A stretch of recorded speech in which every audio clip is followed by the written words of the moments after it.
parte, é a segunda parte do nosso mini curso de 2 aulas sobre DFT, né?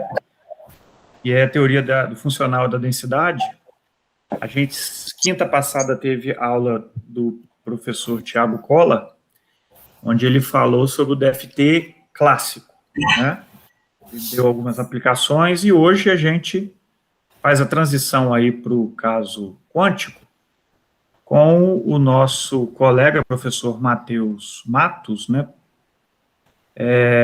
Professor, vou fazer uma breve apresentação aqui do histórico do professor Matheus, né? Ele tem a graduação dele pela Universidade Estadual de Feira de Santana, Bahia. Depois ele migra para o FMG e faz a sua formação em nível de pós, né? Tanto mestrado e doutorado no FMG. E desde 2014, Matheus, 15, você está aqui na UFOP, né? 15. Legal. E desde 2015, eu sou aqui do departamento. O professor Matheus é bolsista de produtividade do CNPq, muito atuante em pesquisa, né? Tem orientado aí vários alunos aqui no FIMAT, colaborado com pessoas de fora, né? Então, eu acho que a gente fez uma dobradinha interessante aí, né? A gente já está discutindo até o workshop a gente já pensou na quinta passada, mas essa transição do clássico para o quântico a gente finaliza hoje com a palestra do professor Matheus. Matheus, te passo a palavra, obrigado, viu, pela participação. Eu que agradeço o convite, hermano, e essa dobradinha foi sempre uma coisa que a gente quis fazer, eu e o Colla, desde que eu descobri que existe o DFT clássico, né? Então, o pessoal que não sabia do DFT clássico pode dar um passo atrás, tem uma gravação, só pedir que a gente mostre, o Colla apresentou na semana passada. E aí eu venho falar para vocês um pouco sobre o que é o DFT quântico, né? Uma introduçãozinha, não é uma coisa muito profunda, só uma abordagem superficial para a gente entender as diferenças do que é o DFT quântico, né? Qual a origem, como que a gente aplica. E se der tempo, eu vou apresentar algumas aplicações, apenas se der tempo, né? Então, muito obrigado, e vamos para frente, né? Vocês estão vendo meu mouse? Vocês conseguem ver meu mouse quando eu mexo? Tá tudo... Uhum. Tá, jóia, tudo funcionando, né? Beleza. Então, eu dividi a minha apresentação assim, não é um plano, às vezes até futurístico, né? Eu vou falar um pouquinho na introdução sobre o Walter Kohn, né? O Walter Kohn, que foi o criador dessa teoria. Só falar um pouco sobre o histórico da vida dele, né? A gente entender o contexto em que as teorias são criadas e também entender, né, qual é o ambiente que o cara vivia e tal. Acho isso interessante, queria trazer para vocês. Eu lembro que em 2016, quando o Walter Kohn faleceu, eu dei uma palestra na semana de estudos da física, né? E eu fiz essa palestra de homenagem ao Walter Kohn, ele tinha acabado de falecer em 2016. Eu vou usar um pouquinho desse histórico. Depois eu vou falar um pouco sobre os métodos teóricos, né? Para falar de métodos teóricos, eu tenho que... para eu falar de DFT, eu tenho que falar basicamente de métodos teóricos, né? Qual que é a origem do DFT em se tratando de mecânica quântica, né? E a gente vai ver uma coisa muito bacana, que o DFT, né, a teoria do funcional da densidade, que é quântico e veio antes do clássico, o Colla não está aí, mas me corrija se eu estiver errado, ele é uma reescrita da mecânica quântica, né? Um jeito diferente de a gente olhar para a mecânica quântica e tratar certos tipos de sistemas, como os férmions, né? E é uma teoria muito bonita, muito importante, porque ela resolve um problema que é insolúvel, né? Um problema de muitos corpos quânticos. E resolve de uma maneira muito elegante, né? E por isso que o DFT é tão importante hoje em dia. Então, vou falar um pouco sobre como que a gente trata o sistema de muitos corpos quânticos com mecânica quântica e quais as teorias utilizando a a função de onda para falar sobre isso, e de onde é que nasce o DFT, qual que é a motivação, né? Por que é importante. E a gente discute o DFT em três partes, né? São três partes iniciais. São os dois teoremas do Hohenberg-Kohn, né? O Kohn lançou um artigo em 64 e um em 65. De 64 são esses dois teoremas com uma aproximação para a teoria em termos de aplicação, e em 65 o Kohn e o Chan, que era um pós-doc do Kohn, desenvolveram outro paper que meio que dava uma aplicação direta aí para a teoria. A gente vai ver essas três partes da teoria e ver como é que a gente aplica isso de maneira eficaz, né, em física da matéria condensada. No final, eu quero falar sobre por que o DFT é um modelo final para elétrons em materiais, né, em sólidos, moléculas e etc. Né? E, como eu falei, se a gente tiver tempo, eu falo um pouco sobre uma linha de pesquisa do nosso grupo, que é o desenvolvimento de novos materiais, né, usando compressão, falar um pouco aí sobre o famoso diamondol e outras famílias de materiais diamante 2D. Tá? Antes disso, vou fazer um merchan aqui, né? Merchan sobre o nosso grupo de pesquisa. A gente tem um grupo de pesquisa Nano, né? Os novos estudantes que estão aí que não conhecem o grupo, só apresentando. O Nano é um grupo de pesquisa que foi criado em 2015, quando eu cheguei na UFOP, eu e a Ana Paula, e o Alan e o Ronaldo, Thaís, vieram com essa ideia, né, de a gente se juntar, porque uma característica muito importante do Nano é que a gente sempre tenta levar projetos para frente em colaborações teórico-experimental, né?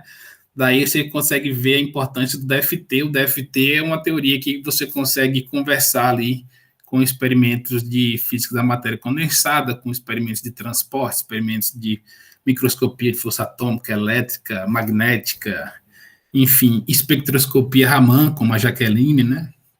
Então, o grupo Nano, quem quiser conhecer um pouco mais, só entra lá no site, né? A gente tem um grupo das meninas que são experimentais, né? Ana Paula, Ive, Thaís, Jaque e Mariana. E tem os teóricos, que sou eu, o Ronaldo e o Alan. Nós aí juntos formamos o Nano e temos vários projetos em comum, né? A gente consegue colaborar, teoria e experimento, então tem muitos projetos que a gente consegue, inclusive, participação de 2 estudantes, um da parte da teoria, um da parte experimental. E essa simbiose é uma coisa muito importante para o desenvolvimento, né, da física dentro da UFOP, né, no nosso grupo, e também para entender melhor os fenômenos, né? Acho que é basicamente o que a gente faz quando está lá em física básica, que você vai para o laboratório fazer experimentos de física 3, física 4, você observa um experimento, depois você vai para a literatura, depois você cria modelos teóricos, usa a lei de Coulomb, usa, né, outras leis. Então, a gente faz isso aqui, mas no nível ali já de pesquisa, aplicando teorias como DFT, a dinâmica molecular, Tidebind, para tentar entender esses experimentos que as meninas fazem. É um prazer trabalhar com meus colegas do Grupo Nano. É claro, a gente tem outros colaboradores, então aqui tem colaborador de vários lugares, meu amigo Mário Sérgio, meu ex-orientador, professor Hélio Chacham, Bernardo, enfim. Tem uma série de pessoas aí, eu não preciso detalhar tanto, né, mas só para deixar registrado que, além da colaboração entre teóricos experimentais na UFOP, a gente também tem colaborações com outros grupos de pesquisa no Brasil. Fazendo um merchan da série que eu participei da HPC Spotlight, quem quiser conferir, fala um pouquinho sobre o Diamante 2D, ó, tá aí nesse link do YouTube. Muito bacana também, só fazendo essa propaganda. Tá? E é isso, né? Então, feita a nossa apresentação do grupo, vou falar um pouquinho para vocês agora sobre o histórico aí do Walter Kohn, né? De onde é que ele veio, para onde é que ele foi e onde é que ele parou.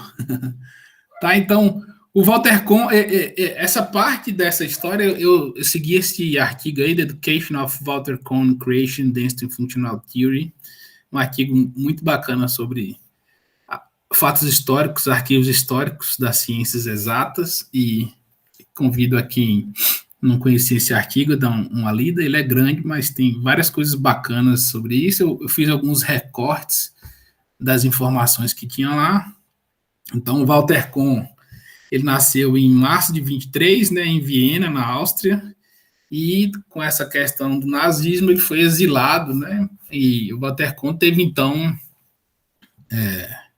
uma educação, em parte em Viena, na Inglaterra, Canadá, né, ele estudou nesses 3 lugares, depois que foi exilado, que tem uma fotinha dele novinho, 18 anos, a idade de muitos estudantes aí de graduação, que esperam um futuro glorioso. O Walter Kohn, ele fez bacharelado em Física e Matemática na Universidade de Toronto em 45 e fez um mestrado em Matemática Aplicada em 46. Depois ele foi fazer o doutorado, né? Ele fez doutorado em Física Nuclear, não era uma área, exatamente a área de Física da Matéria Condensada, Física do Estado Sólido, né? Ele fez o doutorado e um pós-doutorado na Universidade de Harvard e foi orientado por esse cara, esse Julian. O Julian foi o cara que ganhou o prêmio Nobel com Feynman por desenvolvimento da elerodinâmica quântica. Né? Então, você vê que o Walter Kohn já está rodeado de um cara bom. Né? Ele passou por várias universidades, né? Fez pós-doutorado em alguns lugares sabáticos, etc. Então, ele trabalhou no Instituto Niels Bohr, em Copenhague, depois foi em 1950 para os laboratórios Bell, né? Foi ali quando começou a brincadeira, trabalhando lá no desenvolvimento do primeiro transistor. Aí foi professor em Kennedy, em Pittsburgh, né? De 50 a 60, na Universidade de Califórnia, em San Diego. Foi diretor do Instituto de Física Teórica da Califórnia, em Santa Bárbara, onde ele ficou muito tempo, né? Em Santa Bárbara, eu acho que ele terminou a carreira em Santa Bárbara, e ele foi morrer em abril de 2016, com 89 anos, depois de ter contribuído muito para a ciência, né? E como que ele trabalhava na área de nuclear, né? Como é que ele mudou, né, para a área de estado sólido? Foi esse cara aí, John Van, que meio que motivou ele a mudar, né? Então, ele foi fazer esse trabalho nessa corporação e ele tinha que descobrir aí os mecanismos pelos quais partículas carregadas de alta energia produziam imagem quando se chocavam com chapas fotográficas. Para fazer esse estudo, ele teve que estudar muito estado sólido, aprender bastante, né? E conversava muito com esse professor sobre estado sólido. Aí, em algum momento, esse professor estava querendo se ausentar e ofereceu um curso de pós-graduação de estado sólido, né? E aí foi quando ele começou, estava meio frustrado com teoria quântica de campos, começou então a trabalhar com estado sólido, dar aula de estado sólido. Veja que para a gente começar a fazer pesquisa, às vezes, em algumas áreas, a gente precisa, de fato, oferecer um curso novo aí para forçar a gente a aprender, né? E o Kohn estava tentando fazer uma descrição de ligas metálicas, e é claro, ele usava ali a equação de Schrödinger para fazer um tratamento quântico, né? E ele percebeu que diferentes ligas metálicas, a energia total das ligas podia ser escritas como está nessa equação, né?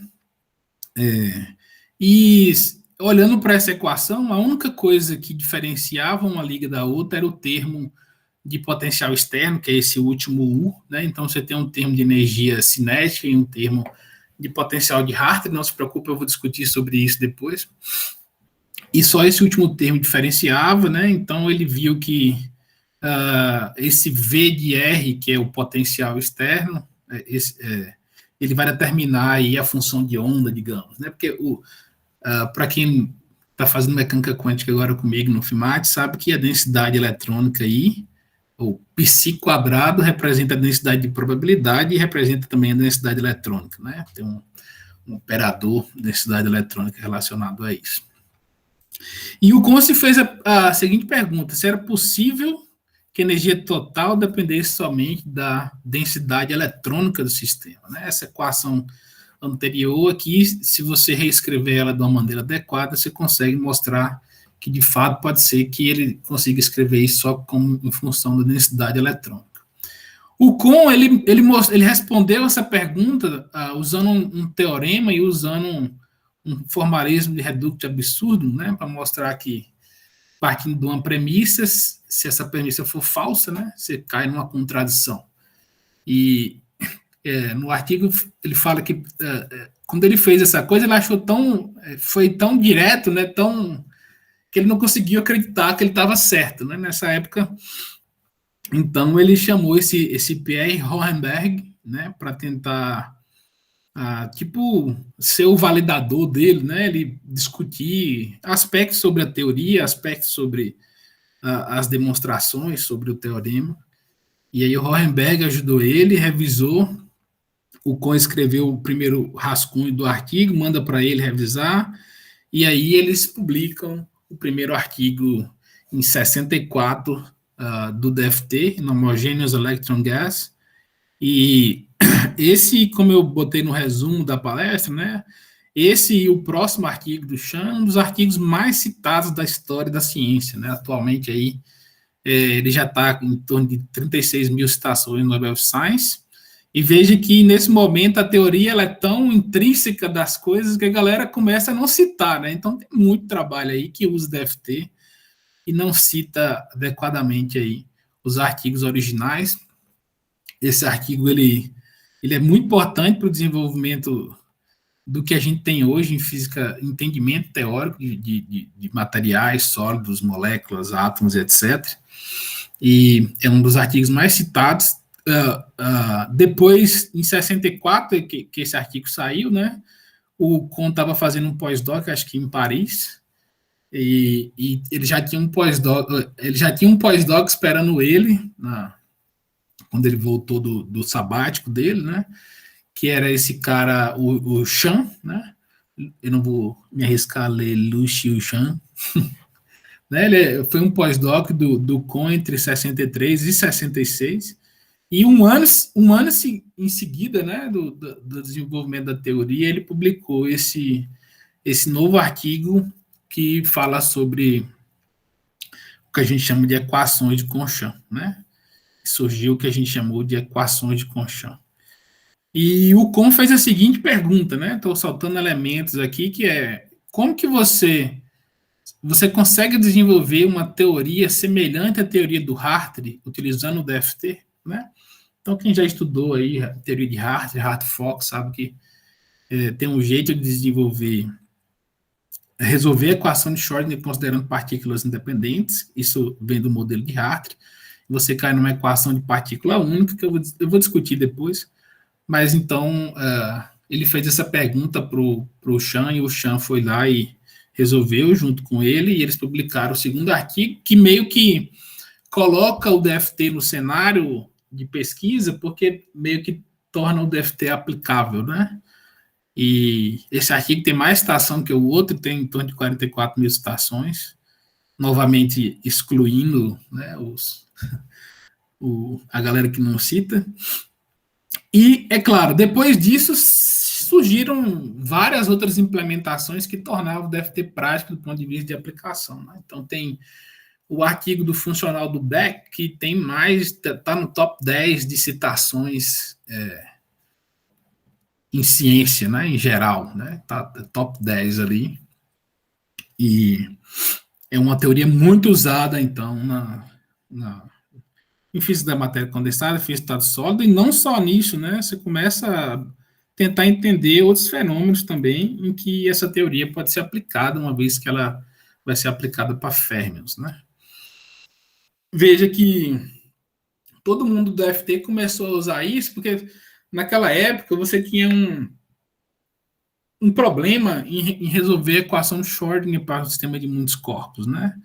Você tem aqui um gráfico que mostra o aumento da precisão com o aumento de número de elétrons, né? Para quem já fez mecânica quântica, sabe que a gente só consegue resolver analiticamente o problema do átomo de hidrogênio, né? Botou um átomo de hélio lá, a coisa já fica feia, já tem que partir para alguma coisa numérica, e essa complexidade, ela aumenta com a quantidade de elétrons, com a quantidade de átomos do sistema. Então,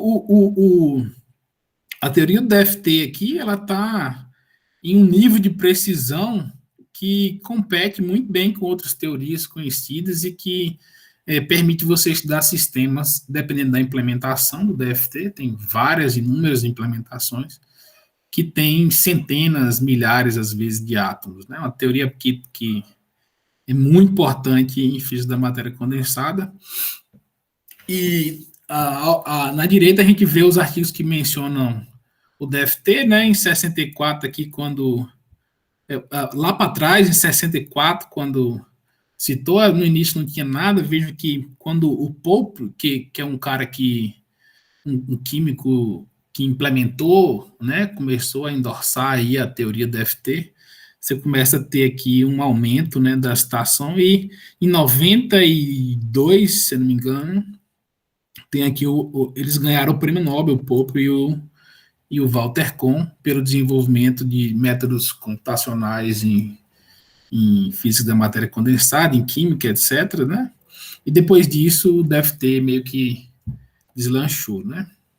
Então, a gente pode usar aí DFT em engenharia, em química, bioquímicos, né?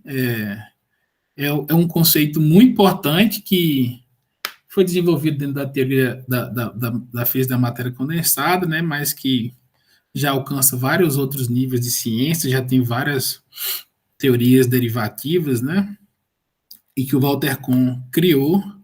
O Walter Kohn, quando faleceu, tinha aí mais de 200 artigos, né? Mais de 18 doutorados honoris causa, ganhou vários prêmios, e, é claro, o principal foi o Prêmio Nobel 98, Prêmio Nobel de Química, que ele dividiu igualmente com o John Pope pelo desenvolvimento da teoria do funcional da densidade e pelo desenvolvimento de métodos computacionais em química quântica, né? O DFT é uma teoria muito importante e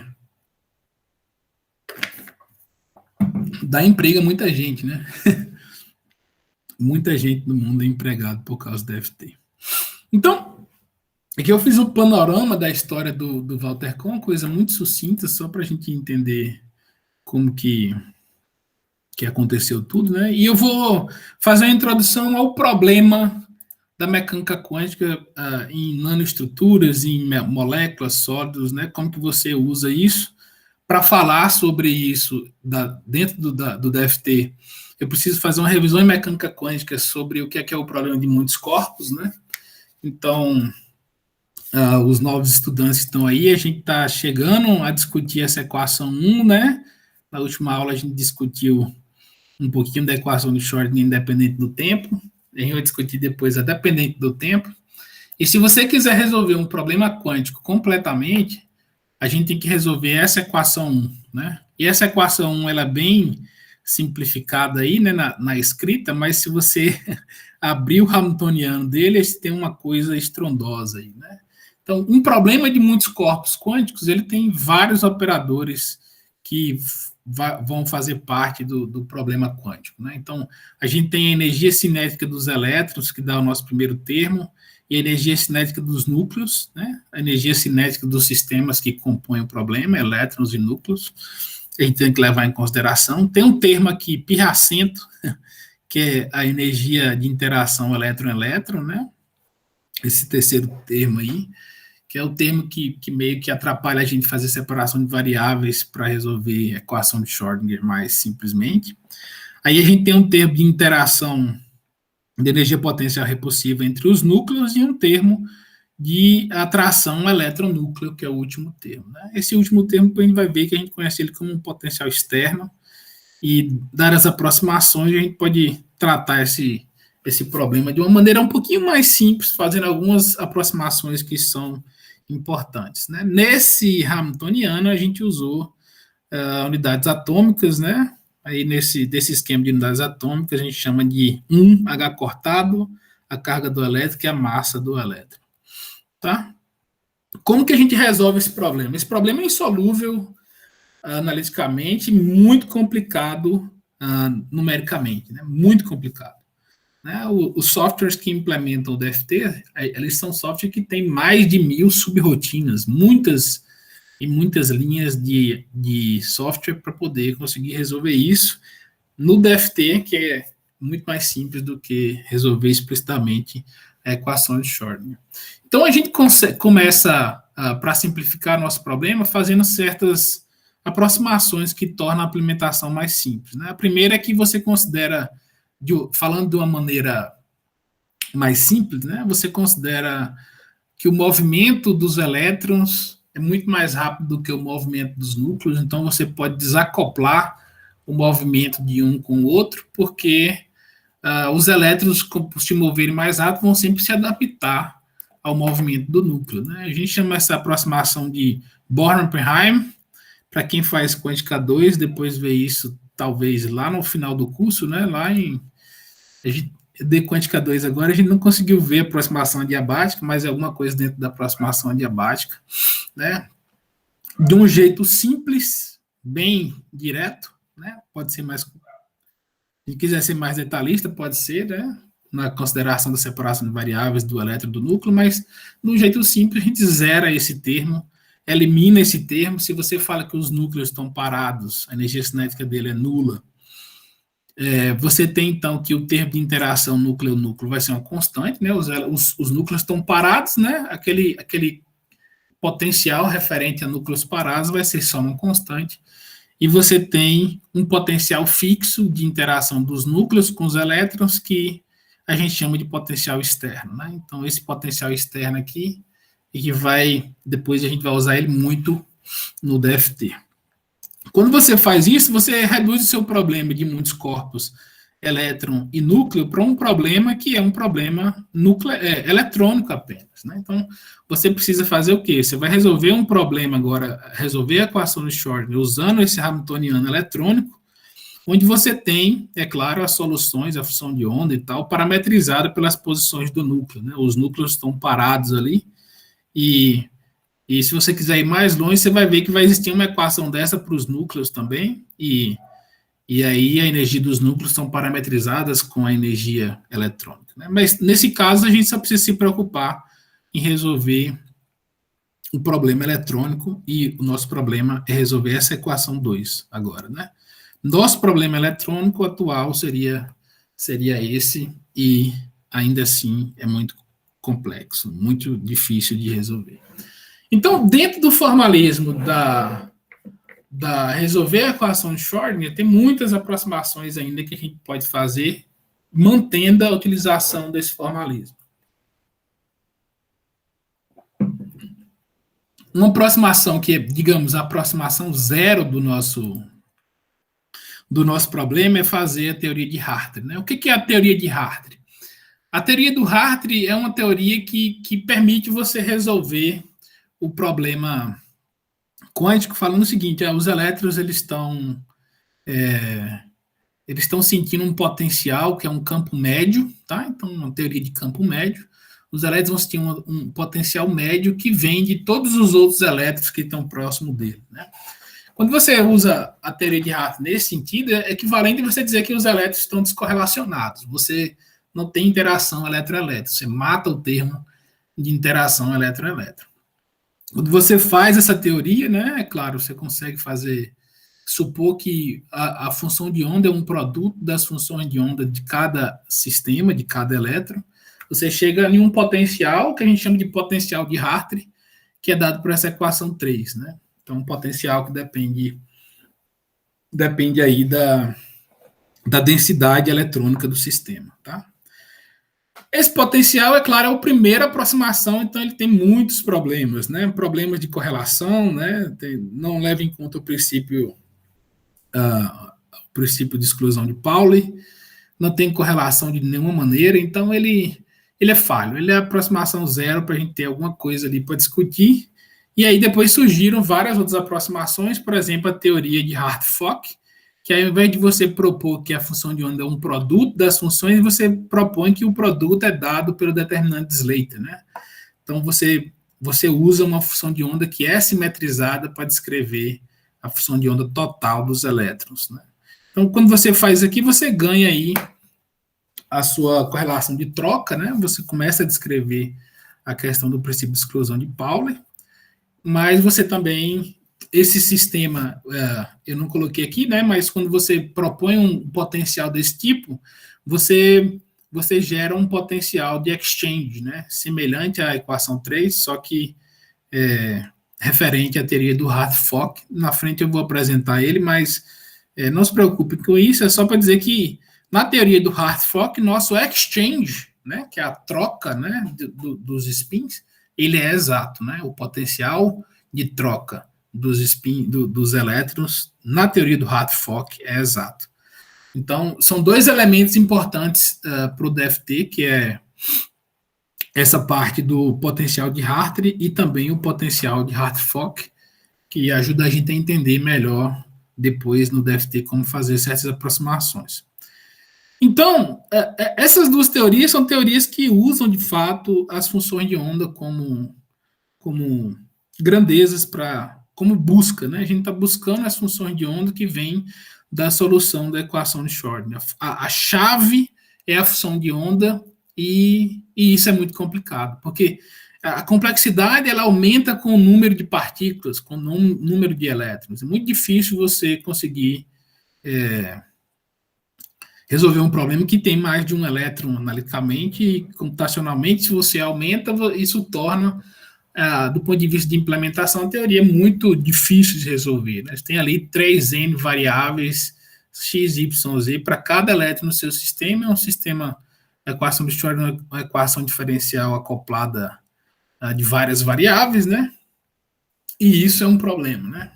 E como eu falei lá no início, no DFT, o foco não é a função de onda, o foco é a densidade eletrônica. E veja só que interessante, você tira o problema de 3N, 6N variáveis que a função de onda possui e passa a ter um problema de 3 variáveis, que é a densidade eletrônica do sistema tem x, y e z como variáveis, né?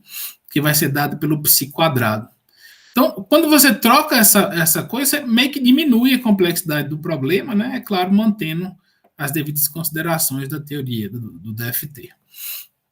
Tá? Então, o foco do DFT vai ser a densidade eletrônica e não a função de onda. E por que isso é possível? Porque o DFT ele utiliza um princípio que é muito importante na mecânica quântica, que é o princípio variacional. E no princípio variacional, ele permite que você obtenha estados fundamentais do sistema sem se preocupar com a função de onda. Você não precisa da função de onda para encontrar a energia do estado fundamental de um átomo usando o princípio variacional. Você precisa de um bom parâmetro variacional e aí você consegue determinar quem que é a energia e, é claro, a partir disso você consegue determinar outras grandezas. Então, o DFT ele tem um nascimento e usa muito, de maneira muito importante, o princípio variacional que eu vou apresentar para vocês. O que diz o princípio variacional? Estava vendo que tinha aí o Gabriel, tá aí, né? E a gente já viu o princípio variacional, capítulo 7 do Griffiths.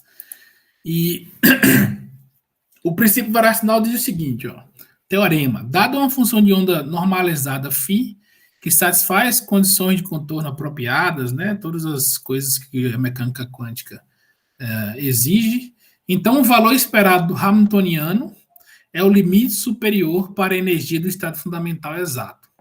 Né? O que isso quer dizer?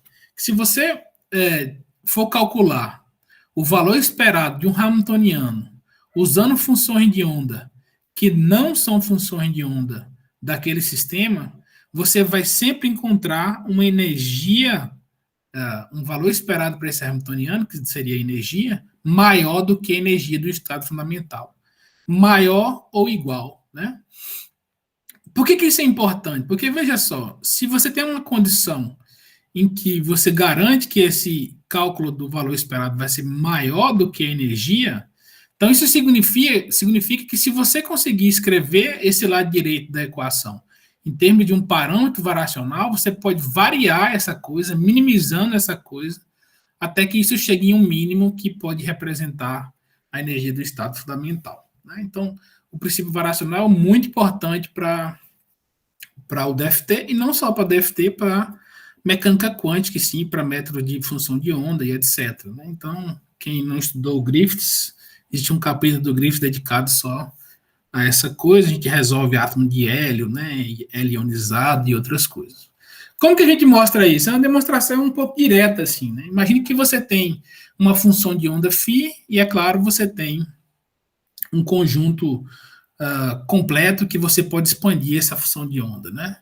E veja que, na equação anterior, a igualdade só vai ser estabelecida quando você tem o φ igual ao φ0, ou seja, a função de onda para o cálculo do valor esperado seja igual à função de onda do estado fundamental. Nesse caso, você tem a energia do estado fundamental calculada. A igualdade ela é garantida. Se o φ0 for diferente, então você vai ter uma coisa diferente, né? Então vamos imaginar que a gente tem um conjunto completo, a função de onda pode ser expandida usando esse conjunto completo. Esse conjunto completo faz parte das soluções do nosso hamiltoniano, né? Que são conhecidas, né? Tem um conjunto aqui de funções φn que obedecem à equação de alto valor para esse hamiltoniano, né? A gente sabe que essa função de onda ela tem que ser normalizada, né? Ou normalizável. Então, se você calcular aqui o valor esperado usando essa expansão, né? A gente chega aqui na conclusão que para essa função de onda ser normalizada, o somatório da expansão do módulo quadrado do CN tem que ser igual a 1, né? E aí, o que acontece quando você vai resolver essa equação do valor esperado? Vamos calcular o valor esperado de H usando essa função de onda, né? Então, é só jogar o φ aqui embaixo, né? O hamiltoniano tem como φn suas funções de onda, então, quando ele atuar pela direita, ele vai arrancar um alto valor de energia, é N, né? Como a gente tem um conjunto completo, esse braquete vai resultar em um delta de Kronecker, e o valor esperado do E, ele vai ser igual ao somatório de EN vezes o módulo quadrado do CN, né? Da nossa expansão. Então, esse cara aqui é o nosso valor esperado do H, e a gente sabe, por definição, que a energia do estado fundamental é o valor mais baixo para esse valor, né? Se ele é o mais baixo, então o valor esperado do H tem que ser maior ou igual ao E0 vezes o CN quadrado, né? Então, se esse cara é o menor valor possível, isso aqui vai dar, né, o nosso E0. Se isso aqui é maior do que o E0, então a gente chega à conclusão, né, que o valor esperado desse cara é obrigatoriamente maior ou igual a isso. Ele vai ser igual sempre que o φ for igual ao φ0, né?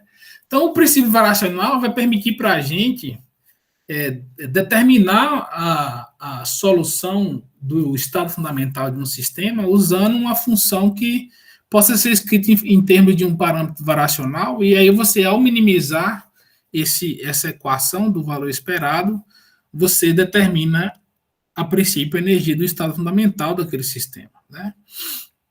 O método variacional é muito poderoso por causa disso, porque ele resolve o problema quântico sem se preocupar com a solução, sem se preocupar com a função de onda. E sendo que a função de onda ela é uma saída da utilização do método variacional, né?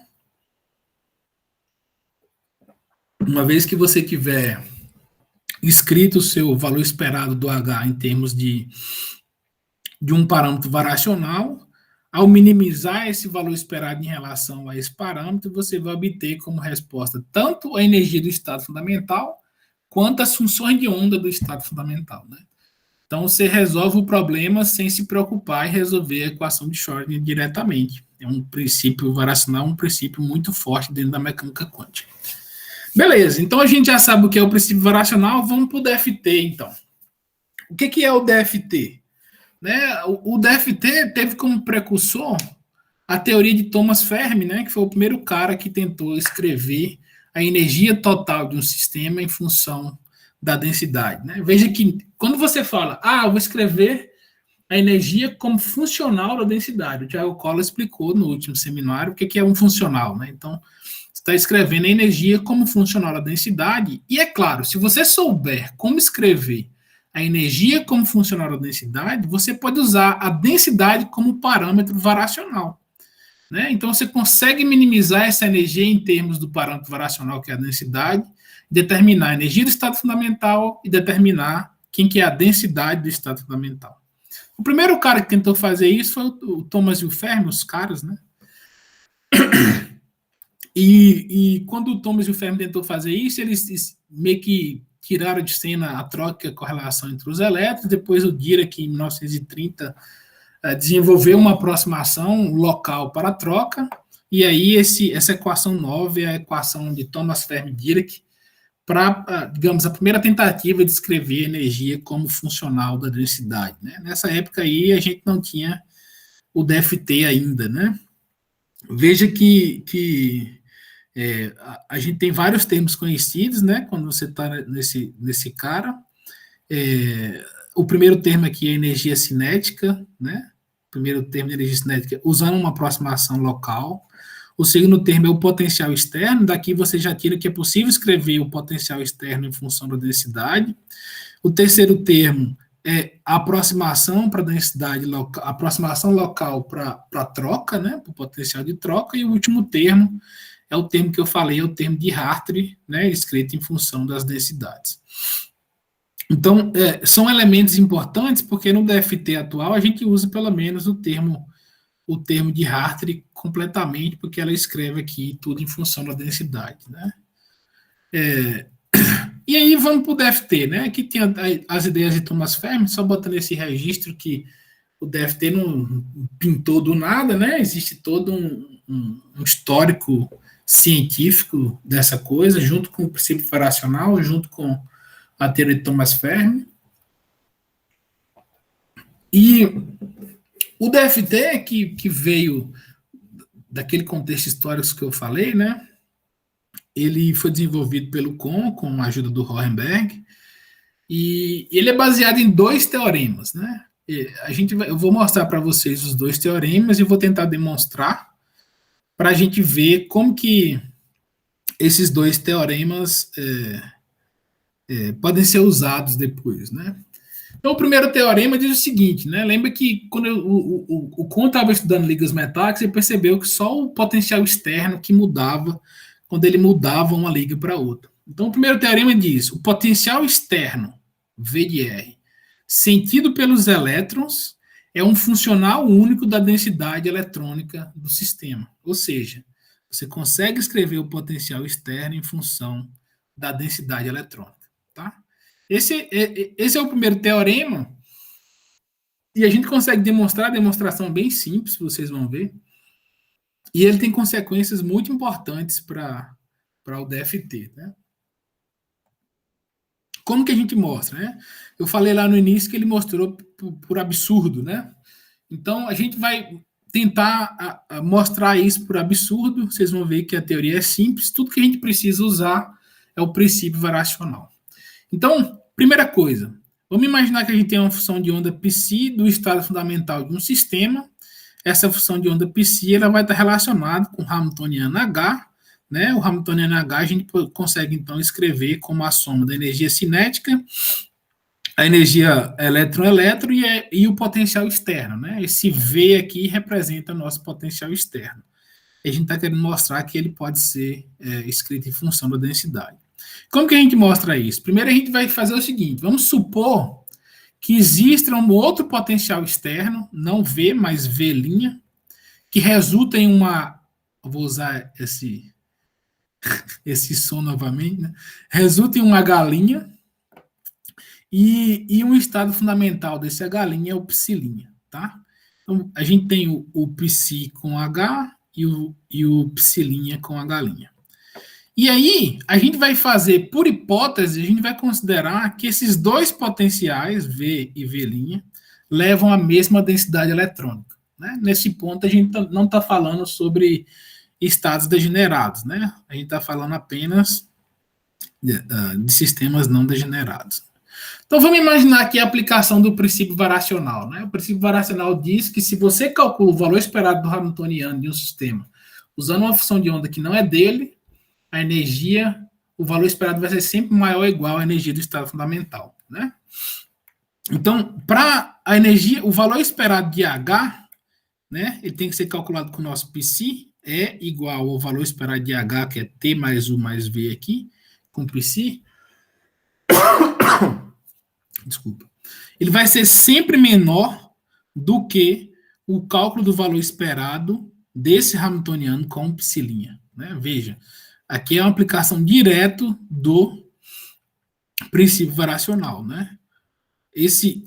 Essa equação do E da esquerda, ela tem que ser obrigatoriamente menor do que o da direita, porque você está calculando o valor esperado de H usando um Psi que não é o dele, né? Eu posso inverter. Eu vou fazer o seguinte, eu vou calcular agora a energia, o valor esperado do H' com Psi'. Então, usa a mesma coisa aqui, ó. O valor esperado do E', o E' é o valor esperado do H' com Psi', e isso, obrigatoriamente, vai ser menor do que se eu calculasse o H', o valor esperado do H' usando as funções Psi. Então, tem uma dobradinha aqui, entendendo isso, o resto fica tudo mais fácil, né? Se você consegue entender isso, a gente consegue brincar com isso aqui para poder aplicar o absurdo, né? Então, vamos imaginar o seguinte, de outra maneira, a gente está dizendo o seguinte, ó, essa equação 1, né? A equação para o E, que o valor esperado de H vai ser menor do que o valor esperado de H com Psi', né? E esse valor esperado do H com Psi', eu consigo escrever ele usando essa equação 11, ó. Então, ele vai ser igual ao valor esperado de H' com Psi' mais o valor esperado da diferença entre os potenciais externos, né? Porque se eu pego essa equação do E' e soma e subtrai V menos V', eu encontro essa equação da esquerda, que é o valor esperado de H com Psi', né? Então, essa equação 11 ela é importante porque a gente pode fazer isso aqui tanto para o H quanto para o H' e ver como que a gente chega no absurdo, né? Então, considerada a equação 11, vamos imaginar nosso sistema de N elétrons, né? Só para a gente ter uma ideia, se a gente quiser calcular o operador densidade eletrônica, vai ser o valor esperado desse operador, que é um delta de Dirac. Lembra que um elétron é uma partícula, está lá em cada ponto do espaço, né? Toda vez que o R foi igual a R1, você tem um elétron, então você encontrou um elétron, esse cara aqui, né?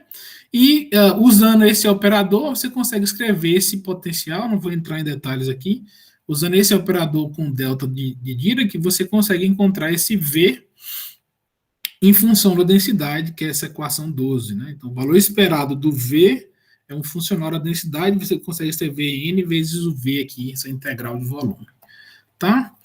Então, usando essa equação 11, né? Essa equação 11 aqui, ela está dizendo o que para a gente? Ó? Que né? Que é aqui, vai ser menor do que E' mais a diferença dos potenciais, né?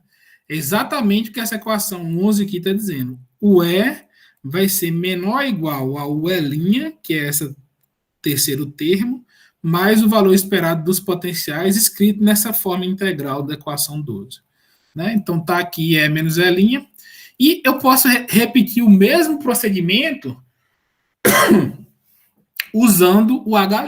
Então, voltando aqui no H', eu posso usar essa mesma equação 11, só vou trocar H por H', Psi por Psi', e aí você ganha um sinal contrário aqui na diferença dos potenciais, a gente fica com E' menor do que E mais V' menos V.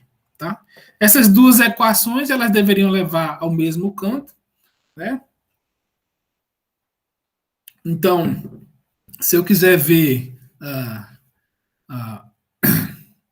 o resultado dela, eu posso somar essas duas desigualdades. Se eu somo as duas desigualdades, é o que eu encontro. Que E mais E' é menor do que E' mais E. E isso aqui é um absurdo, né? Você partiu forçando que as densidades são iguais. Veja que o N aqui, ó, ele é igual nas duas equações. Essa é a coisa que a gente chamou de nossa premissa, né? E ao fazer isso, você cai num absurdo de que duas coisas iguais são uma menor do que a outra, né? Mas a gente assumiu que a densidade N é a mesma, com potenciais diferentes, a gente obtém esse absurdo de que vem do fato de que o psi é diferente do psi', né? E a única coisa que a gente consegue concluir desse absurdo é que a unicidade do N vai exigir que o psi é igual a psi'. Então, vai existir um N, se o N for igual, o psi e o psi' precisam ser iguais. E você, então, mostra o que o teorema dizia, né? O potencial externo cedido pelos elétrons vai ser um funcional único da densidade. Para cada potencial externo, você tem uma densidade e vice-versa, né? Então, o que esse cara mostra é o seguinte: você tem um mapa que fala que o potencial externo está associado a uma densidade, e esse mapa ele pode ser invertido, que a densidade pode levar ao potencial externo, né? Aqui nessa figurinha eu mostro só um exemplozinho gráfico, né? Tem um artigo, esse artigo Lies My Teacher Told Me About Density Functional Theory, que uma colega minha me mostrou esses dias. Ele aplica a teoria do funcional da densidade para o modelo de Dimmer de Hubbard, e aqui ele calcula aqui, ó, a densidade em função do potencial. O que o primeiro teorema diz é que você pode inverter, escrever o potencial em função da densidade, né? Quando você faz isso, existe um corolário que diz o seguinte: como você mostrou que a densidade do estado fundamental ela está associada com o potencial externo, então a densidade do estado fundamental ela é a chave para o nosso problema, né? Ela vai conter as mesmas informações que as funções de onda contêm. E do ponto de vista prático, isso quer dizer que qualquer observável físico dentro da mecânica quântica pode ser escrito como funcional da densidade, né? Se você for calcular o valor esperado do Hamiltoniano, o Hamiltoniano pode ser escrito em função da densidade. E isso não se limita só a problemas de estado fundamental, isso também pode ser aplicado a problemas de estado excitado, por exemplo, né? Veja que nesse ponto não há nenhuma aproximação para o DFT, né? Até aqui o DFT é exato, e é justamente na hora de implementar isso computacionalmente que surgem novas aproximações, tá? Antes de falar disso, a gente pode falar do segundo teorema. O segundo teorema é uma aplicação direta do princípio variacional para o DFT, né?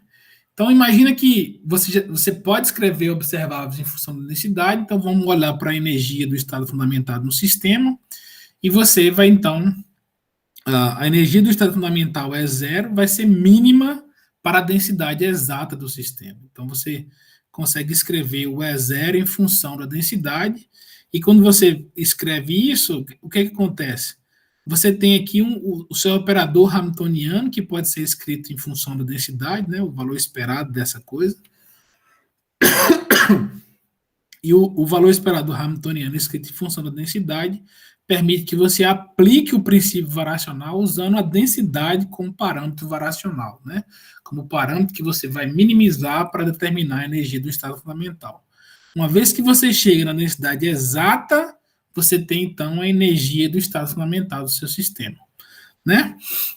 Quando você faz isso, permite você escrever a seguinte equação. A equação 17 está mostrando para a gente. O E de N, ele vai ser, né, a soma desses dois termos. Veja que esses dois termos é o que?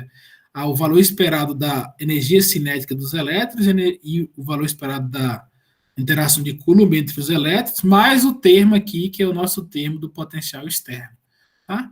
Se você parar para pensar, esse primeiro termo da equação 17, ele é meio que único, né? A galera chama ele de universal. Por quê? Elétron é elétron, elétron não vai mudar. Então, aqui energia cinética de elétron e energia de interação de Coulomb entre os elétrons, esse termo, primeiro termo, ele nunca vai mudar. A gente chama ele de F de N. E o termo que vai diferenciar um sistema do outro é o potencial externo, né, que vai ser esse V, o valor esperado do V, que é o último cara aqui, né? Então, para o estado fundamental de um sistema, se você minimiza esse E de N em função da densidade, você vai chegar na energia do estado fundamental, que vai ser a soma aqui desse universal, desse funcional, que a gente chama de universal, mais a parte do potencial externo, né? E aí você pode aplicar direto, né, o princípio variacional. Então, o E de psi0 vai ser sempre menor do que um E de psi, sendo psi não igual a psi0, né? Então, aqui não tem a igualdade, só o menor. Se você substituir o E de psi0 pela equação que a gente mostrou anteriormente, né, dos dois lados, novamente aqui do lado esquerdo você tem o F de N0, que é universal da densidade do estado fundamental, mas a parte do potencial externo vai ser menor do que para uma densidade N qualquer, mais o potencial externo, de modo que o princípio variacional se aplica diretamente aqui à energia. Olha só, você tem o E de N0 menor do que o E de N, isso permite que, se você escrever a densidade do seu funcional de energia como parâmetro variacional, você pode mexer nos parâmetros, minimizar, até que o N vire o N0 e você determine a energia do estado fundamental, né? Então, é uma prova tão direta que é difícil de, às vezes, visualizar que é uma prova, né? É uma aplicação direta do princípio variacional. Então, como consequências dos nossos teoremas, a gente tem o V externo determina a densidade eletrônica, a gente viu que o contrário também, né? Existe uma relação unívoca entre N e V. A densidade do estado fundamental, ela vai conter as mesmas informações que o psi, né? Então, a gente está fazendo uma troca de olhar para o psi para olhar para a densidade. Inclusive, a própria psi também é um funcional da densidade. E o valor esperado de qualquer observável pode ser escrito como funcional único da densidade, né? Isso é uma reescrita da mecânica quântica, né? Essa teoria ela é muito importante por causa disso. Você está reescrevendo a mecânica quântica para férmions, para elétrons, né? No segundo teorema, a gente meio que encontra um funcional universal para energia em termos da densidade. Esse é o gargalo do DFT, como que é a forma exata, né, dada pelos deuses para escrever energia em função da densidade, exatamente. E aí, uma vez que você sabe esse cara, você consegue usar o princípio variacional para determinar a energia do estado fundamental do seu sistema e, naturalmente, os psis, né, do seu sistema. Tá? Nesse ponto aqui, que eu falei que a teoria é exata, né? Tá todo mundo aí, todo mundo vivo, não cair. Se eu cair, por favor, me dê um toque no celular, alguma coisa assim. A densidade está ligada diretamente ao potencial. A gente está todo mundo ligado aí. Isso. Beleza. Tá acordado, irmã. Então, nesse ponto, o DFT é exato, completamente, né? Alguém pode lhe questionar isso. Você faz muita aproximação. Não, nesse ponto da teoria, o DFT é completamente exato, né? Não tem nenhuma aproximação aqui. Por isso que é uma teoria tão importante e forte, né? Só que a gente precisa tornar essa teoria aplicável, né? Como eu falei antes, essa teoria ela vai ser aplicável se você consegue escrever a energia em função da densidade exatamente, né? E esse é o nosso problema aqui. A gente não sabe como fazer isso, né? Alguém escondeu essa informação aí em algum lugar e como a gente precisa usar essa teoria, a gente faz o que? A gente aproxima esse termo. Só que a gente aproxima esse termo de maneiras mais inteligentes, né? Como que a gente faz isso? A gente vai querer entender coisas que são conhecidas, né? E deixar a parte que a gente não sabe para uma quantidade lá que a gente vai aproximar. Se você olhar dentro da teoria do funcional de densidade, a energia cinética de um sistema, ele pode ser escrita como duas partes, né? Uma parte que vem de elétrons não interagentes, né? Que é esse TS, né? Que é como se fosse um potencial efetivo, uma densidade, uma energia cinética efetiva, né? Como se os elétrons não interagissem, mais o termo que eles interagem, o termo de correlação devido à interação dos elétrons. Separando dessa forma é importante, Porque esse primeiro termo a gente sabe como escrever em função da densidade, que é aquele termo do Thomas Fermi. O termo de correlação a gente não sabe, então a gente vai depois discutir ele. Uma coisa semelhante a gente consegue fazer para o potencial, né? A interação elétron-elétron, né? Então, a interação de elétron-elétron ela pode ser dividida em o termo de Hartree, né? Que é aquele primeiro termo que eu mostrei, que é o termo que pode ser escrito em função da densidade e que ele é todo descorrelacionado, não possui troca, não possui correlação, não possui nada.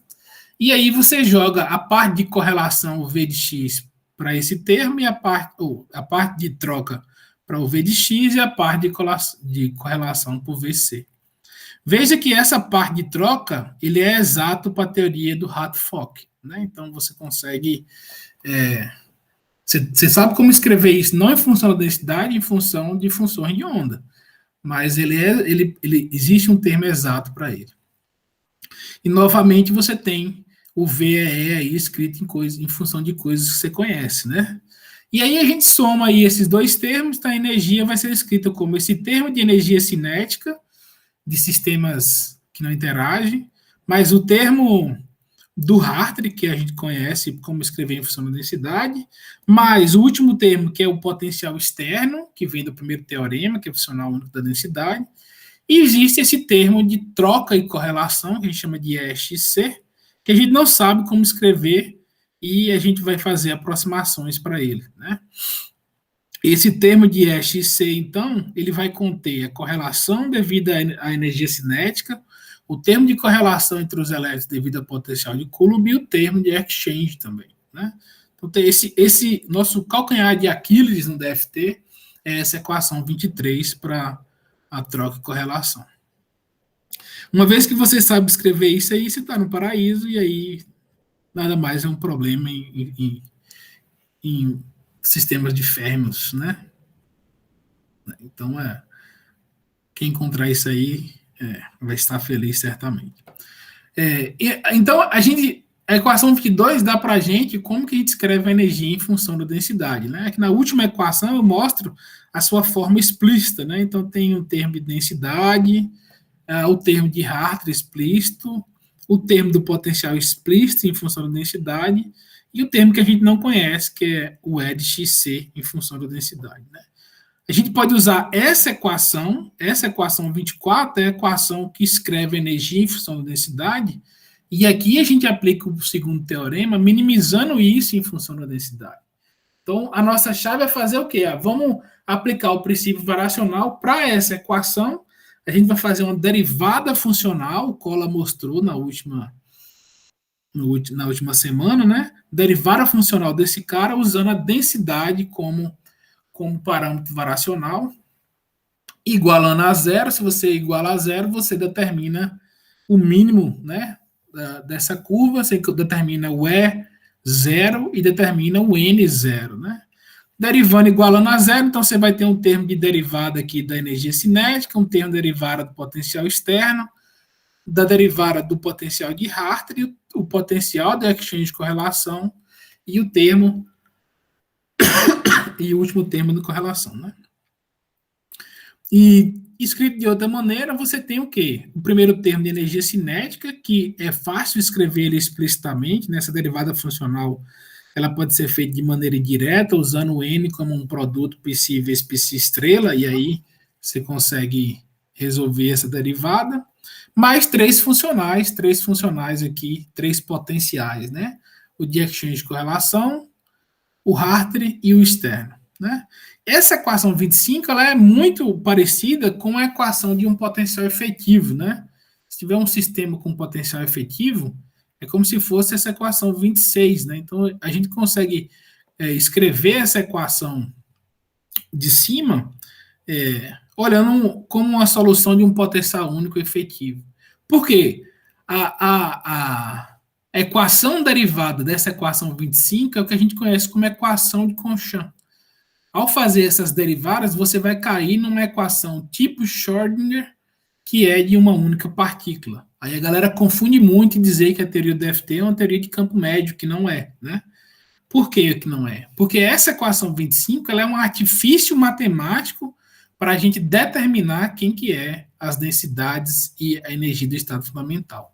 Né? Então, veja, a gente... Deus, posso só fazer uma pergunta no slide anterior? Pode sim, claro. Quando você escreve ali uma partícula se movendo num potencial, meio que você está evocando um conceito clássico, não de trajetória. É isso mesmo? Ou...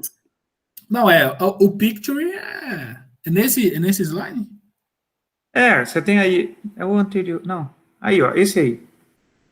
Não, só uma questão assim, é pontual, né, de interpretação, quando você diz... Tá, não, aqui é um artifício matemático, né, então, essa equação de cima é como se fosse um sistema de partículas, né, os elétrons estão se movendo em um campo efetivo, né, entendeu? Clássico, né? Não, quântico, tudo quântico. Movendo aí pode estar, não sei, pode estar dando... Não, é porque esse movendo me remete à ideia de escrever uma teoria clássica, que eu tenho um vetor velocidade. Não, aqui tudo aqui para a gente vai ser quântico, né? Então, se movendo no sentido quântico. Quer dizer, a dinâmica deles é ditada por esse potencial VF. Não, aqui eu fiz só uma analogia, né? A 25 é que é a nossa equação, né? Essa equação 25 que é a nossa equação. Mas isso relembra o caso de partículas se movendo em um potencial efetivo. Tá. Saquei, é uma analogia só. Beleza. É equivalente a um potencial efetivo dado lá, por exemplo, pela equação de Hartree, né?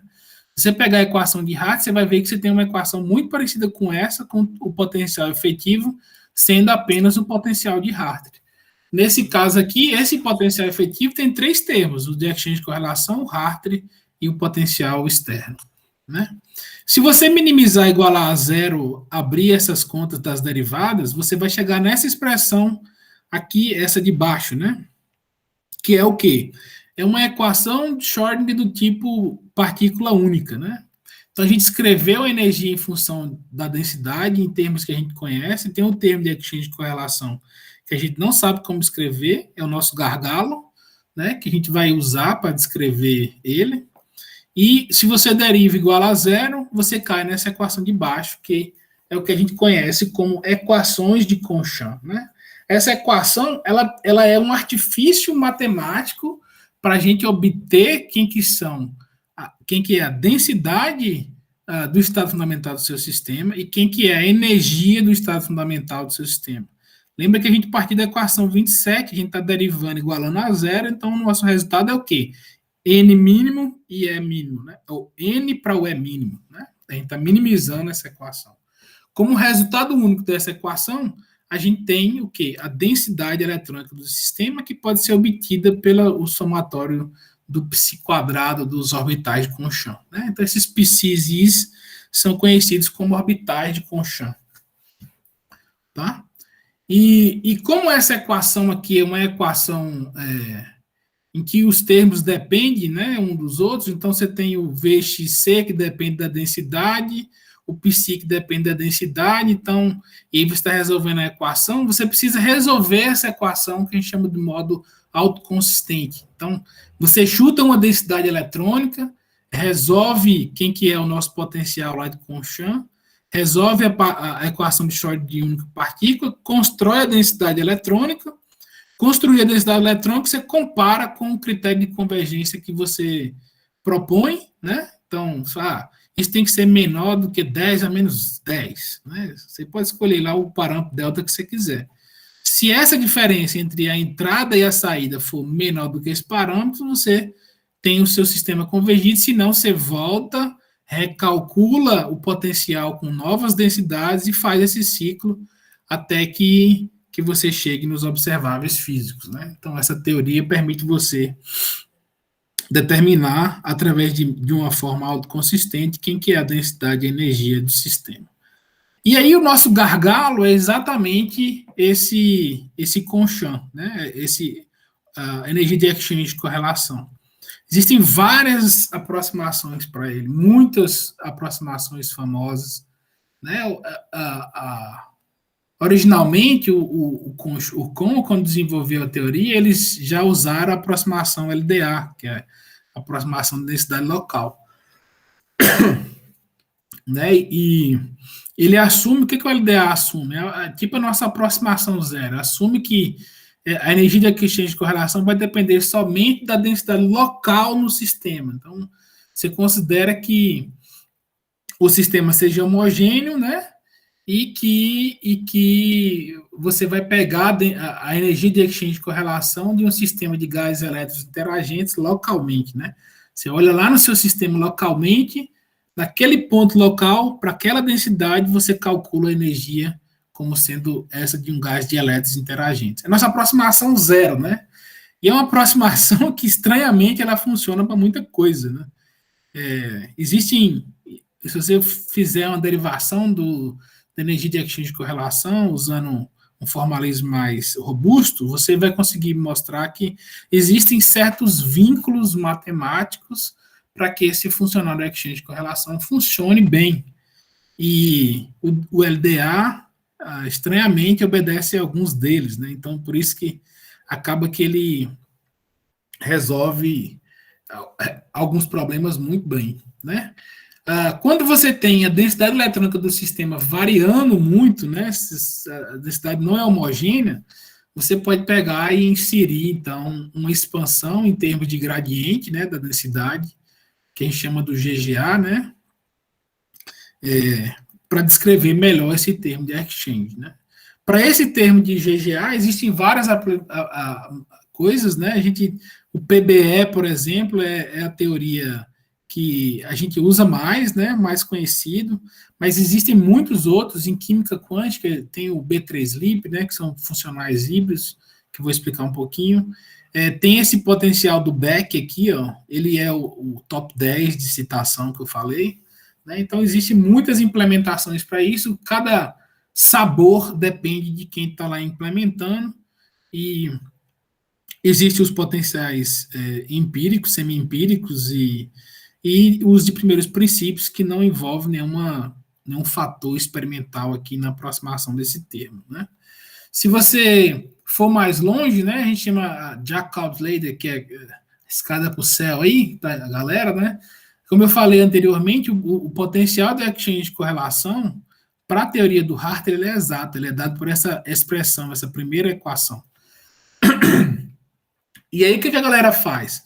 Como o nosso termo de exchange de correlação tem um termo de exchange e um termo de correlação, que pode ser separados, você faz uma mistura do que é exato, que é esse primeiro termo, com um termo aproximado, de PBE, de LDA, enfim. Né? Então, você mistura esse termo exato com outros termos para ganhar mais, resolver certos problemas que o DFT tem devido às aproximações, né? Band gap, né? Comprimentos de ligação e etc. Então, você pega esse termo de exchange, você, por exemplo, PBE é zero, tem 1/4 de exchange exato, 3/4 de exchange do PBE e o resto de correlação todo do PBE, né? Então, você consegue fazer essa brincadeira, e aí existe aí tabelas e tabelas de famílias de potenciais que podem ser usados. Esses potenciais que envolvem exchange exato são conhecidos como funcionais híbridos, né? E existem também os meta-GGAs, existem vários outros tipos de potenciais. Aqui tem, né, os mais usados, o B3LIP, né, o PBE, muito usado, PBE Sol, LIP, enfim. E aqui tem a escala de Jacobs, que você vai subindo em nível de precisão, né? LDA, aqui tem o mundo de Hartree, que é essa figura do Purdue, do PBE. Um mundo de Hartree aqui, que é um demôniozinho, não serve para nada, um diabo. Aí você vai o LDA, vai subir na escala até chegar no céu, né? Então tem o GGA, tem o meta-GGA, e os funcionais híbridos, aproximações RPA e por aí vai. Né? Então, quem conseguir subir essa escada aí tá no céu.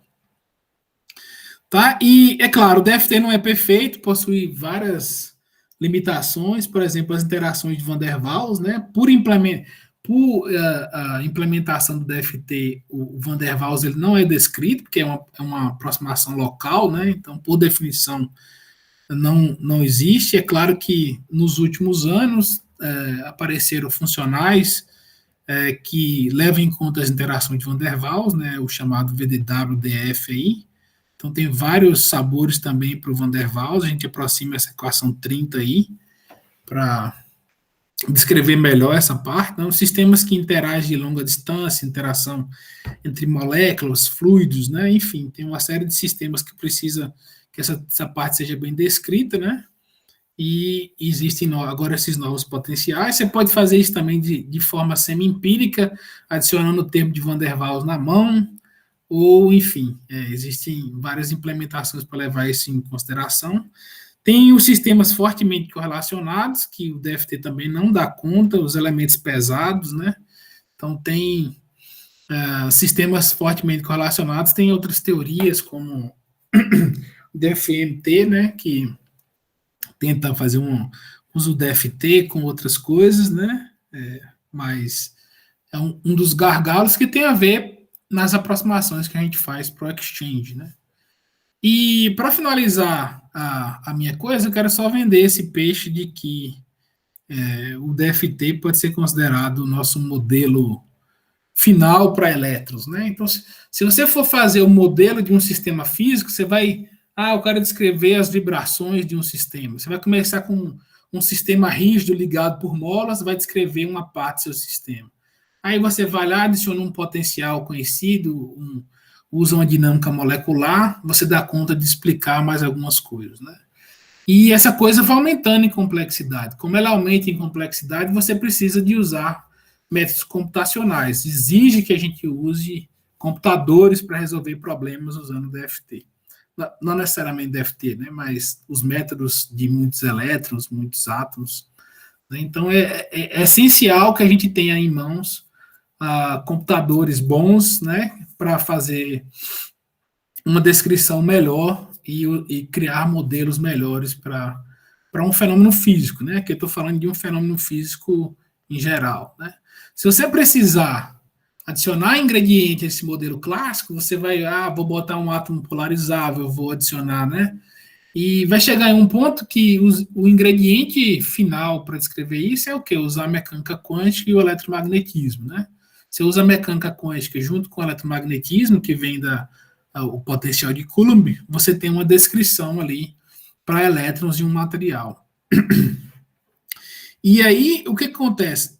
A mecânica quântica e o Coulomb é esse modelo final para você resolver isso, que a gente viu que é muito complexo, e, portanto, o DFT ele passa a ser uma implementação desse modelo final, usando mecânica quântica e eletromagnetismo. Né?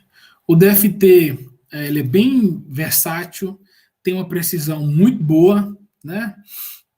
A gente consegue obter diversos tipos de propriedades físicas que podem ser comparadas com resultados experimentais, né? Energias de excitação, cálculos de força, deformação, estresse, enfim, vários tipos de propriedades.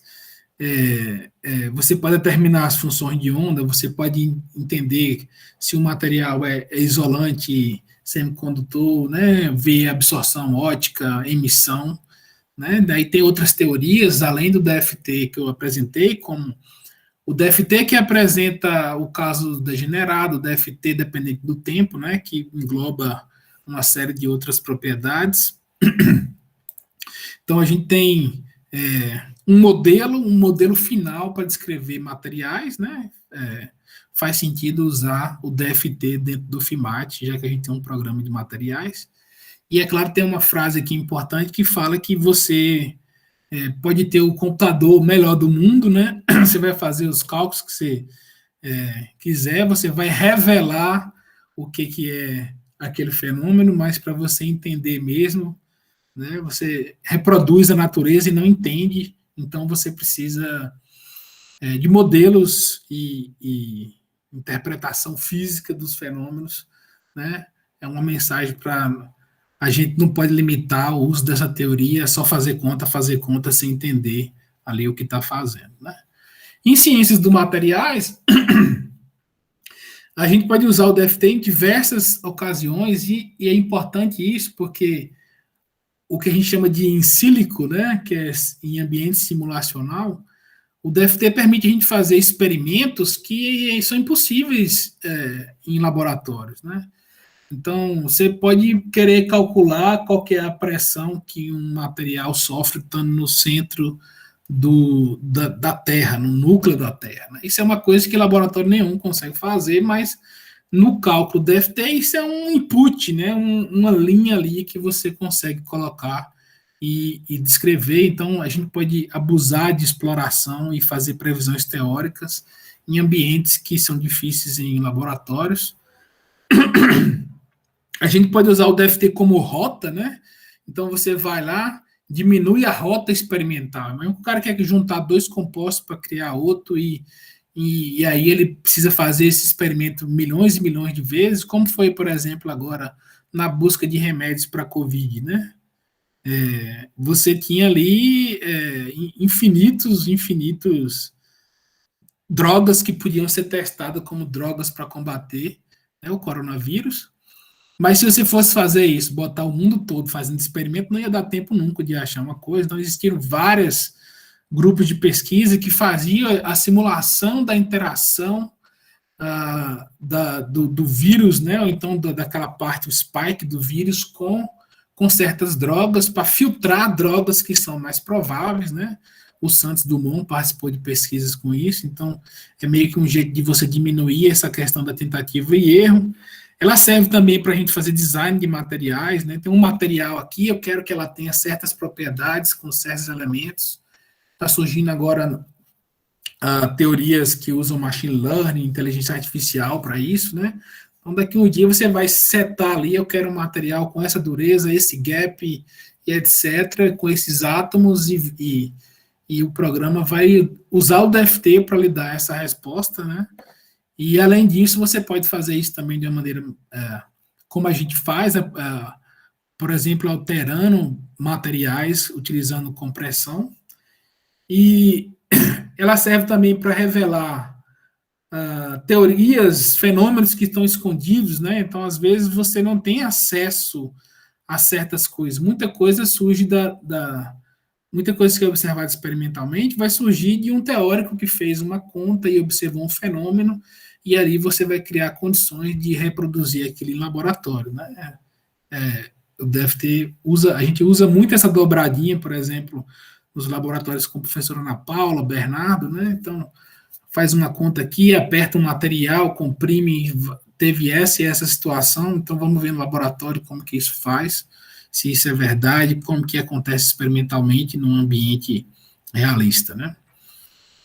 E, por fim, o DFT serve ainda para parametrizar potenciais e sistemas para modelos mais simples, né? Então, você pode usar o DFT para criar potenciais para usar em dinâmica molecular, que permite você estudar sistemas muito mais complexos, com uma quantidade maior de átomos, se você está interessado numa propriedade específica que a dinâmica molecular ela consegue dar conta. Tá? Eu vou parar a minha apresentação por aqui hoje. Imaginei que a parte de aplicação não ia dar, e aí tem umas palestras por aí gravadas, quem quiser acompanhar, né, pode, a parte de aplicação. Como a ideia original, né, era a gente discutir o DFT clássico e quântica, dei aqui uma visão por cima do que é essa versão quântica do DFT. Beleza? Obrigado, pessoal, por ficarem até agora. Legal, Matheus. Obrigado. Bom, vamos agradecer virtualmente aí o Matheus com uma palminha, alguma coisa do tipo, né? Eu estou tentando ligar minha câmera aqui, mas não está indo. Mas está me escutando, né, Matheus? Estamos me escutando, sim. Perfeito, obrigado. Rapaz, confesso que quando eu vi que você tinha 51 slides, eu já tinha pedido aqui para subir com o almoço e ficar aqui com a marmitinha aqui. Eu sempre coloco slides a mais, porque a gente nunca sabe quando vai falar rápido demais, né? Uhum. Então, nada impede da gente pensar numa extensãozinha aí, alguma agenda da galera, né? Talvez semana que vem, não sei, vamos ver. Aí é só avisar que a gente... Deixa eu já começar aqui, deixa eu monopolizar que eu estou com uma perguntinha aqui, lá o Teorema 1, né, que o potencial efetivo depende unicamente da densidade eletrônica, né? Isso permite você ter essa unicidade. Aí você mostrou uma figurinha, né, que você consegue inverter e escreve a densidade eletrônica ao mesmo tempo, unicamente como função do potencial. Mas assim, o cara que é engenheiro de obra pronta, né? Aí eu entendo, vi o teorema, você provou.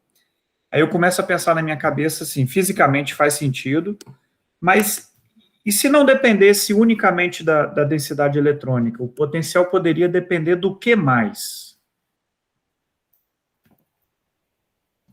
Sabe, se você quisesse fazer uma extensão disso aí, fazer uma coisa mais complicada, eu poderia imaginar o que, além da densidade eletrônica, criaria o potencial.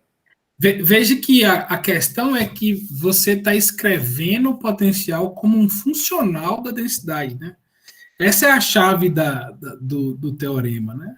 E é claro que inverter os mapas também é importante, mas a princípio o funcional ele não está escrito, o potencial que eu mostrei lá no início da teoria, ele não está escrito em função da densidade, né? Ele está escrito em função de psis, ele está escrito em função das posições atômicas, né, do sistema, não tem nada que, naquela parte da teoria, garanta para a gente que ele pode ser escrito exclusivamente em função da densidade. Então, mas houveram outras tentativas, assim, além da... Entendo a sacada da densidade, deu certo, mas, historicamente, será que houveram outras tentativas de... Não, bom, a tentativa zero é essa do Psi, né? Mas não que eu tenha conhecimento, é claro. Apesar de você ter uma questão, por que a galera pensou na densidade? É claro, usando o princípio variacional, isso seria relevante. E você tem elementos no problema que levam você a querer escrever em função da densidade, né? Outros observáveis, outros operadores que você consegue escrever. Então, acho que uma coisa embolou na outra, né? Não sei se o Cola tem alguma informação. Tem aí, Cola? Na parte clássica, tem um equivalente a isso, que é o teorema de Henderson, se eu não me engano, até não sei se não é o mesmo. Que a ideia é que o funcional ele vai ser único. Esse que é o pulo do gato. Então, para cada campo externo, você vai ter um único funcional de densidade. Isso. Então, você consegue desacoplar o campo do funcional de densidade. Então, você consegue escrever um funcional de densidade independente do campo e depois adicionar a influência do campo externo, você adiciona como algo realmente externo. Então, campo de fundo, né, que fala em... Isso. Então, você monta um funcional que só depende das interações internas e depois você adiciona de forma única o campo externo. Uhum. Por isso que a gente chama de potencial externo, né? Que é justamente, assim, se você pensar em termos de elétrons, né? O único termo que vai diferenciar um sistema do outro é se os núcleos são diferentes ou não, né? Se você tem núcleos que são diferentes, aí você tem um sistema diferente. Mas se o núcleo é o mesmo, os elétrons eles não vão mudar, né? Então, por isso que a gente chama de potencial externo. Mas assim, eu nunca vi falar de nada tipo potencial vai ser escrito ou como função de onda, né? As posições dos átomos e nesse caso como funcional da densidade. Mas só porque existe essa unicidade que o Thiago falou, né? Nem sempre isso é verdade, né? Existem probleminhas. Por exemplo, se você considera o caso não degenerado, você pode ter potenciais que levam, ou densidades que levam a funções de onda que não são antissimetrizadas, por exemplo. Então, existe um outro formalismo do DFT, do Levi e Lieb, que faz um vínculo em cima disso, em cima de determinar a densidade através da minimização, mas que leve a uma função de onda que seja antissimetrizada. Porque, é claro, você pode encontrar uma densidade aí que não é que leva a função de onda que não é antissimetrizada. Aí você tem um problema, né? Então, depois esse teorema ele surgiu, né, para meio que resolver esse problema quando você tem problemas degenerados, ou, enfim. Na parte clássica não tem esse problema, né? Porque você não tem esse vínculo de que você precisa ter algo antissimétrico, né? Verdade. Isso isso é interessante. Então, aquele, até eu já vou embalar, aquele termo de exchange, ele leva em conta isso também, né? O fato de que precisa ter a função de onda antissimétrica, né? Isso, a posição. Mas vê que ele é o aproximado, né? Então, o termo de exchange é o termo que você não sabe como escrever explicitamente em função da densidade.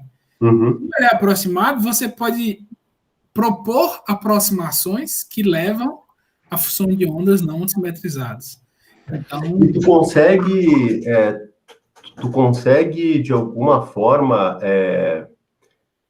tu consegue comparar com alguma simulação essas aproximações para você ter uma estimativa de qual funciona para qual sistema? Porque no caso clássico é isso que a gente faz na prática, né? A gente compara com simulação porque é difícil de controlar qual aproximação funciona para qual tipo de potencial, por exemplo. Isso é tipo uma cozinha, né? Eu não falei assim de alguns problemas, tem várias questões dentro das aproximações do exchange com relação. Por exemplo, a gente tem um problema de band gap, né? Quando você faz a aproximação para o DFT, para esse termo de exchange de correlação, você considera uma função matemática que é contínua. Ela é contínua para toda a densidade. Só que, quando você vai escrever band gap, você tem que ter uma descontinuidade desse potencial. Mas, por default, você já considerou um sistema que é contínuo. Então, você acaba errando no gap dos materiais, porque você tem um problema de descontinuidade do potencial de troca de correlação. E aí, o que a galera faz? Você faz uma cozinha, né? Existe isso em vários níveis de aplicação do DFT, né? Tem a parte dos químicos que estudam moléculas, por exemplo, de você faz uma cozinha para tentar reproduzir alguma coisa experimental, né? Então, tem um espectro aqui de absorção, esse espectro é assim, assado, e você, como que eu vou saber qual que o funcional é melhor? Existem vários funcionais, esses que eu falei que são bem citados, que dão resultados muito bons, mas se você mandar um paper, um referi, a primeira coisa que ele pergunta é como que você sabe que esse é o melhor funcional? Aí você tem que ir lá e fazer conta com vários, comparar com o experimento e falar, esse aqui é o melhor. Então, na literatura, para moléculas, tem vários benchmarks para o termo de funcional. E a mesma coisa para sólidos, né? Para sistemas assim, você tem, na questão dos sólidos, você pode comparar propriedades experimentais e fazer o benchmark com isso. Né? Tem um sólido que tem um conjunto de vetores de rede específico, você vai lá, faz a conta com ele, compara com isso. Dependendo do problema, se o sistema não for fortemente correlacionado, você pode usar um funcional para tentar chegar ali perto do band gap, né? Mas isso tudo realmente vai ser uma cozinha em determinar essas coisas. Tem que comparar com o experimento e com sistemas conhecidos.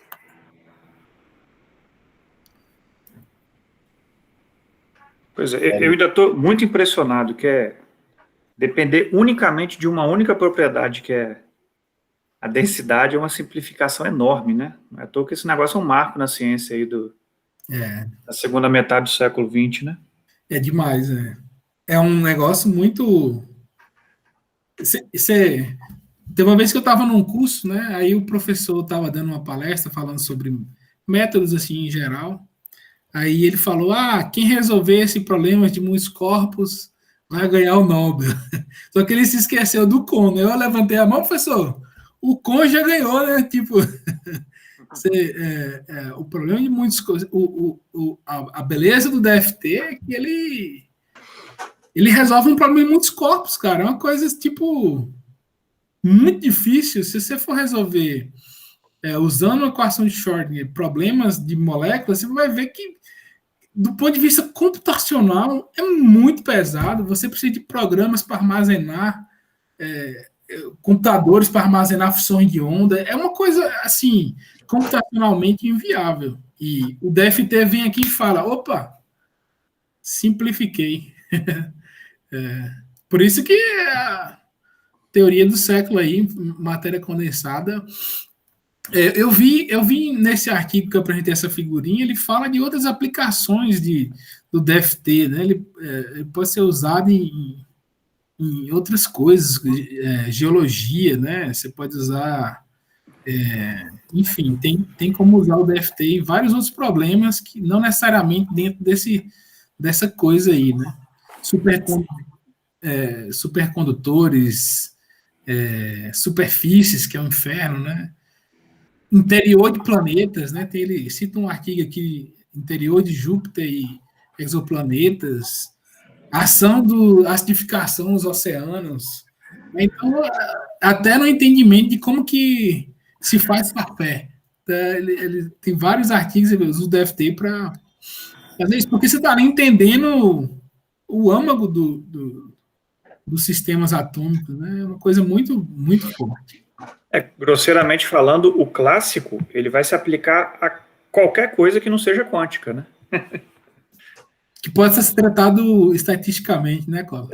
Qualquer coisa. Qualquer problema de muitos corpos que você consiga tratar na base de um equilíbrio, né? Você consegue usar. E tem também uma versão que é a versão dinâmica, que ele trata aí de sistemas fora de equilíbrio também. O bacana disso o DFT clássico ele é baseado no quântico, né? Você vê que as ideias, elas são essencialmente... a ideia geral é essencialmente a mesma, né? Exatamente. Você está mapeando um sistema de muitos corpos num funcional. Num funcional, e isso é muito bonito, né? O Américo me travou naquela última discussão, mas ainda quero resolver o problema astrofísico com DFT, né? Imagina, porque o problema de muitos corpos sempre foi um enigma para mim, né? O DFT resolve a parte quântica, mas a parte clássica não está ainda. O problema é que aí na parte clássica você tem que ter um equilíbrio, né?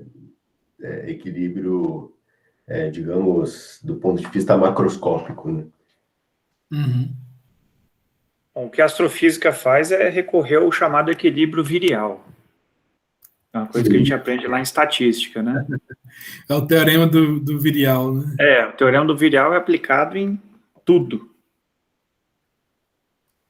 Pessoal, a gente está monopolizando a conversa aí, mas se alguém mais quiser... A galera tá tímida. Ô, Matheus, com licença. Diga, Ramon. O Ramon aí, fala, Ramon. É o seguinte, eu tenho mais dúvidas em relação a como o funcionamento dos funcionais híbridos, porque às vezes a gente tem algumas discussões e nos artigos a gente vê que tem alguns resultados que aproximam melhor, por exemplo, os parâmetros de rede, as teorias de banda, também os valores de gap. E outra coisa, eu vi que esse parâmetro de Hubbard, eu acho que é assim que fala, ele melhora o gap, mas eu estava lendo num artigo que ele deixa, por exemplo, a energia de formação mais distante. Você sabe por que isso? Esse é o que chama o funcional U, né, do Hubbard. Quando você quer tratar sistemas fortemente correlacionados, né, uma das estratégias é usar esse funcional U, né? Eu trabalhei pouco com isso, na verdade nunca fiz nenhuma conta com o funcional U, porque ele é meio que na mão, entendeu? Você coloca um termo ali de exchange para sistemas fortemente correlacionados na mão, você adiciona um termo na mão, ou então você ajusta isso autoconsistentemente, mas forçando algumas coisas.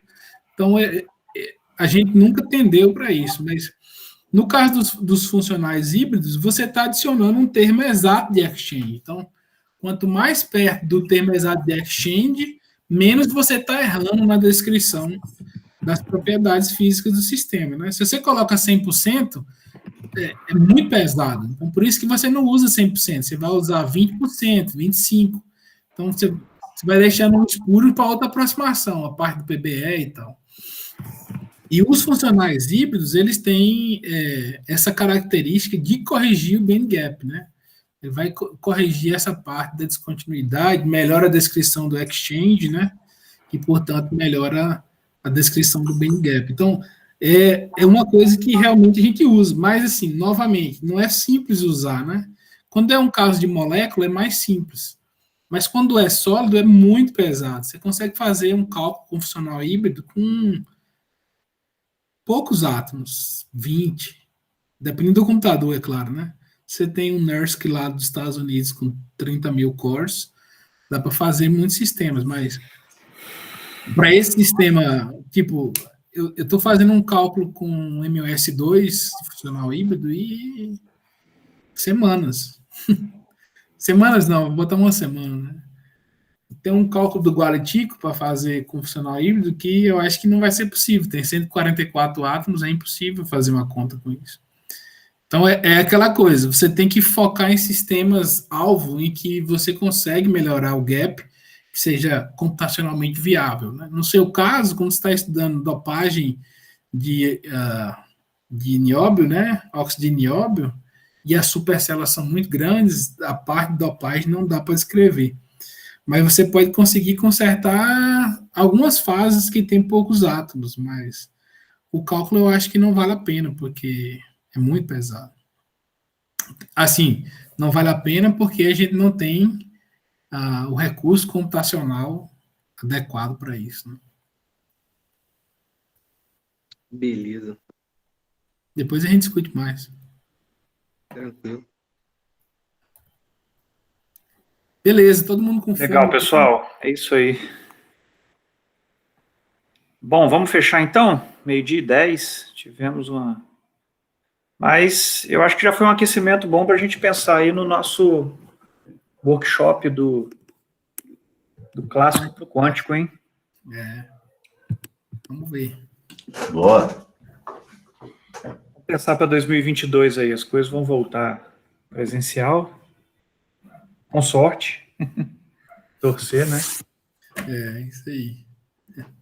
Beleza, Matheus. Matheus, obrigado, viu, cara? Valeu, Obrigado, Matheus. Thiago, também, pela sequência aí. Quinta que vem a gente vai ter o nosso calouro aqui no Defis, o André. Ah, maravilha. Ele vai falar sobre mecânica quântica, mas nesses cenários que você tem um comprimento mínimo. Uhum. É interessante. É uma variação aí de mecânica quântica não padrão, né? É uma coisa... Não é mainstream, mas é bom os alunos saberem que existe também, né? Ótimo. Beleza. Pessoal. Valeu, pessoal. Valeu, abraço. Bom Obrigado semana. todo mundo aí. Até mais. Até mais.